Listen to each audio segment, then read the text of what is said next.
Welcome to IntelliTurf TV. This episode we're going to just talk about the basic construction of artificial turf.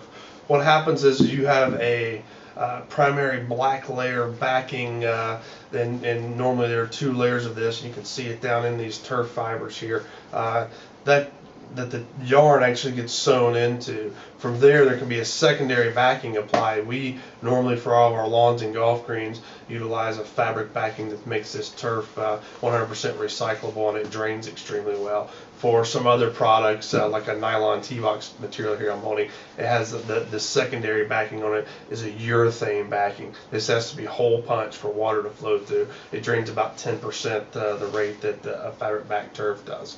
But what will happen then is the yarn, and I use this urethane because it's kind of hard to see the stitch rows on here. The yarn is sewn in these stitch rows into the primary backing, and the secondary backing gets applied.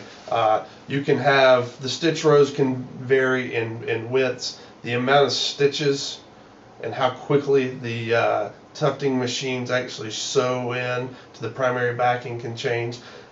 The amount of yarn that's in each one of these stitches can change. So you can adjust the widths, you can adjust the stitch rate, and you can adjust the actual amount of yarn that goes into each stitch. One of the things that we do that's a little different than most of the competition is we'll actually take a row of this of yarn in one stitch row and make it the monofilament, and then the second row might be a thatch. We kind of alternate. We found that makes the turf look thicker with less yarn. So somebody's 50 ounce, somebody else, they might say they got 70 ounces, we can get the same look out of 60 ounces. So it saves the customer a little bit of money just because we alter how we put the yarn into the primary backing.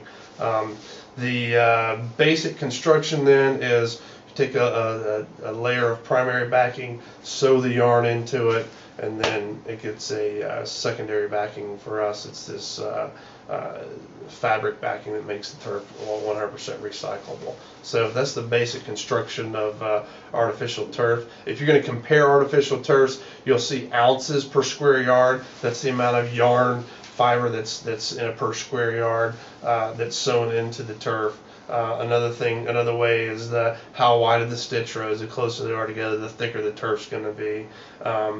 Basically, you need to understand where the yarn's coming from.